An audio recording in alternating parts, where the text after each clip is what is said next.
మేము డిమాండ్ చేసేది ఒకే ఒకటి, మాకు వాళ్ళ పదవులు వద్దు, మాకేమొద్దు.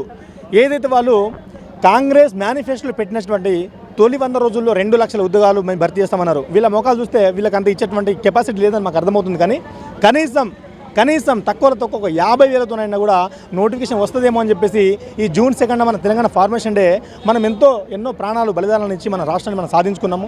సో ఆ రోజునన్నా కనీసం ఈ బుద్ధి లేని సన్నాసులు కొంతమంది ఎవరైతే ఉన్నారో తెలుగుదక్క దద్దమ్మలు పరిపాలన చేస్తున్నారో కనీసం తెలంగాణ ఫార్మేషన్ డే రోజైనా కూడా ఒక 50,000తో నోటిఫికేషన్ వస్తాయి కావచ్చని నిరుద్యోగులందరూ కూడా చాలా ఆశపడ్డారన్న. కానీ చాలా నిరాశపరిచలు. కేవలం 290 నోటిఫికేషన్తో, అది కూడా స్పెసిఫిక్గా ఎవరైతే బీటెక్లో టెక్నికల్ కోర్స్ చేశారో వాళ్ళకి మాత్రమే సంబంధించినటువంటి కేవలం 290 మాత్రమే ఇచ్చారు. దానివల్ల ఏ నిరుద్యోగి సాటిస్ఫాక్షన్ అయ్యేది? అవునా కదా? సో మేమంతా కూడా చాలామంది డిగ్రీ చేసిన వాళ్ళు ఉన్నారు. గ్రూప్ 1కి, గ్రూప్ 2కి, group 3, group 4, SI and constable, mega DSC అని చెప్పేసి వీటన్నిటి కూడా ప్రిపేర్ అయ్యే వాళ్ళు ఉంటారు కదా. సో వాళ్ళందరూ కూడా ఆ ఉద్యోగాలు అయితే అప్లై చేసుకోలేదు కదా. సో జనరల్ నోటిఫికేషన్ రావాలని చెప్పేసి మా డిమాండ్. అందుకోసమే ఈ రోజున ఇక్కడ మేము సభ పెట్టడం జరిగింది. సో ఒకటే సూటిగా మేము ప్రశ్నిస్తున్నాము, ఈ నెల ఆఖరిలో కదా ఖచ్చితంగా మాకు ఎస్ఐ అండ్ కానిస్టేబుల్లో 20,000 పైచులకు ఖాళీలు ఉన్నాయి. అవి మొత్తం భర్తీ జరగాలి. అందులో మా ఒక 3 డిమాండ్స్ ఉన్నాయన్న. ఒకటి ఏంటంటే మాకు వయోపరిమితి ఖచ్చితంగా పెంచాలి. ఎందుకంటే 2024 నుంచి 2026 అంటే మనకు లాస్ట్ టైం నోటిఫికేషన్ ఎప్పుడు ఇచ్చారంటే 2022లో ఇచ్చారన్న. ఇప్పుడు 2026 సంవత్సరం పెంచారు. ఏజ్ రిలాక్సేషన్ కూడా ఇచ్చారు. 44 years వరకు కూడా ఇచ్చారు అన్న. ఏజ్ రిలాక్సేషన్ వాళ్ళు పెంచలేదు, ఉన్నదాన్ని తగ్గించలేదు. అలాంటి పరిపాలన చేస్తున్న సన్నాసులు వాళ్ళు. ఈ మాట నేను అనకూడదు, కానీ ఎంత బాధ అనిపిస్తుందంటే అన్న మేము ఒక అవకాశం ఇవ్వమంటున్నాం.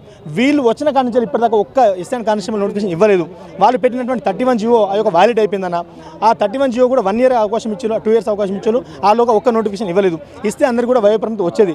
సో ఆ జియో ఏం పనికి రాకుండా అయిపోయింది. కాబట్టి నేను ఏమంటున్నా అంటే వీళ్ళు ఇప్పుడు ఇచ్చినటువంటి 87 జియో ఏదైతే ఉందో దాన్ని ఖచ్చితంగా సవరించి మళ్ళీ కానిస్టేబుల్కి 36 సంవత్సరాలు, ఎస్ఐ వాళ్ళకి 38 సంవత్సరాలు పెంచాలని చెప్పేసి నేను బలంగా డిమాండ్ చేస్తున్నా. అదేవిధంగా ఏజ్ కట్ ఆఫ్ కూడా మనకి జూలై నుంచి కాకుండా జనవరి 1 నుంచి ఏజ్ కట్ ఆఫ్ తీసుకోవాలి. తద్వారా కొంతమంది విద్యార్థులు కూడా న్యాయం జరుగుతుంది. లాంగ్ జంప్ కూడా 4 మీటర్ కాకుండా 3.8 మాత్రమే కొనసాగాలని చెప్పేసి నేను మరొకసారి వాళ్ళందరి తరపున నేను వేడుకుంటున్నాను.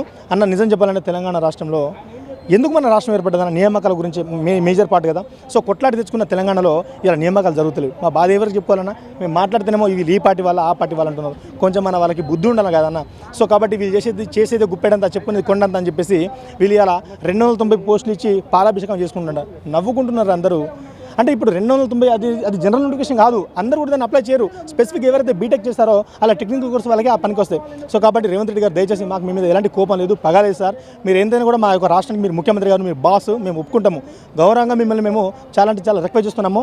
తక్షణమే ఎస్ఐ అండ్ కానిస్టేబుల్ ఉన్నటువంటి 19,000 ఖాళీలు ఏవైతున్నాయో మొత్తం కూడా భర్తీ చేయాలి తప్పకుండా. అండ్ ఒక మెగా డిఎస్సి ఇవ్వాలి. అండ్ ఇక్కడ గ్రూప్ 1, గ్రూప్ 2 కూడా అన్నీ కూడా ఇవ్వాలి. పవర్ సెక్టర్లో ఉన్నాయి, అవి కూడా ఇవ్వాలి. మోడల్ స్కూల్లో. సో ప్రతి ఒక్క నోటిఫికేషన్ ఇస్తే ఈ యొక్క నిరుద్యోగులు చాలా అంటే మీ మీద ఉన్నటువంటి నెగిటివ్ మొత్తం వెళ్ళిపోతుంది సార్. మీ మంచిగా చెప్తున్నాను. రేపటితో మీరు అంటున్నారు కదా 2034 వరకు నేనే బాస్గా ఉంటాను. ఎస్, నువ్వు ఖచ్చితంగా ఉంటావు. ఎప్పుడు ఉంటావు అంటే మేము చెప్పేటువంటి డిమాండ్స్ నెరవేరిస్తే ఖచ్చితంగా మీరే ఉంటారు. మళ్ళీ మాకు ఎవరు కూడా తక్కువ కాదు, ఎవరు కూడా ఎక్కువ కాదు. మేము అక్కడ మన ఏదైనా తొత్తులుగా మేము పనిచేయాల్సిన అవసరం లేదు. సో మేము ఏమంటారు, మంచిగా పరిపాలన చేయండి. మీరు మాకు కావాల్సిన అల్టిమేట్గా మీ పదవులు కాదు, మేము చదువుకున్నటువంటి చదువుకు తగ్గ ప్రతిభ మాకు కావాలని చెప్పేసి మేము కోరుకుంటున్నాం అన్న. థ్యాంక్ యూ అన్న. దొంగ హామీలు ఇచ్చి ఈరోజు గద్దెనెక్కి కేవలం నిరుద్యోగుల పక్షాన ఈరోజు నిలబడి మేము వాళ్ళ కోసం పనిచేసి మరి గెలిపించడం జరిగింది. కానీ నిరుద్యోగులను పట్టించుకోకుండా ఈరోజు ముఖ్యమంత్రి స్థాయిలో ఉన్న రేవంత్ రెడ్డి గారు మరియు రాహుల్ గాంధీ గారు స్వయంగా వచ్చి మన అశోక్ నగర్కి వచ్చి వారు హామీ ఇవ్వడం జరిగింది. ప్రియాంక గాంధీ గారు ఇవ్వడం జరిగింది.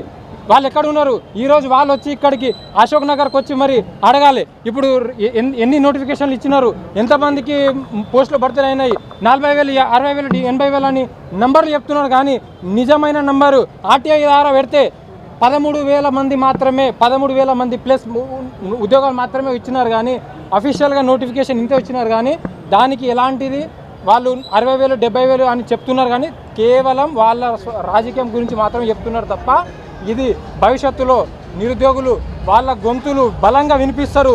అసెంబ్లీ ముట్టడి అవుతుంది, సెక్రటరియట్ ముట్టడి జరుగుతుంది. రాబోయే రోజుల్లో కేవలం 100%గా ఎంతమంది ఇదైతే ఉన్నారో అన్ని నోటిఫికేషన్లు భర్తీ చేయాలి. వెంబడిగా రేవంత్ రెడ్డి గారికి తక్షణమే మేము అనుకున్నాము, మాకు మా ఆవిర్భావ దినోత్సవం రోజు ఏదైనా నోటిఫికేషన్ వస్తుందని తీపి కబురు ఉంటుందేమోనని నిరుద్యోగుల తరఫున మేము ఆశగా చూసినాము. కానీ రాలేదు. కేవలం ముష్టి ఇచ్చినట్టు 18,000 ఉద్యోగాలు ఇస్తామని చెప్తే ముష్టి 200 200 మాత్రం ఇవ్వడం జరిగింది. అది కేవలం 200 ఎటు సరిపోతాయండి? ఇన్ని లక్షల మంది ఉద్యోగాలలో కేవలం 200 ఉద్యోగాలు ఎవరికి సరిపోతుంది? ఎవరికి ఇస్తారు?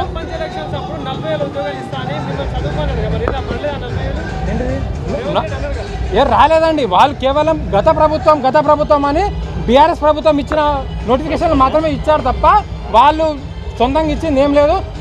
అఫీషియల్గా వాళ్ళు ఇచ్చింది కేవలం 13,000 ఉద్యోగాలు మాత్రమే. దానికన్నా ముందు ఏమి ఇవ్వలేదు. కేవలం బీఆర్ఎస్ గవర్నమెంట్ మేము ఏరికోరి తెచ్చుకున్నామండి. గత ప్రభుత్వం బీఆర్ఎస్ ఇవ్వలేదంటే వీళ్ళకైనా ఇస్తారేమో 2 లక్షల ఉద్యోగాలని చెప్పినారు కాబట్టి, వాళ్ళ మేనిఫెస్టోలో ఇచ్చినారు కాబట్టి వాళ్ళు ఇప్పటికైనా ఇస్తారేమో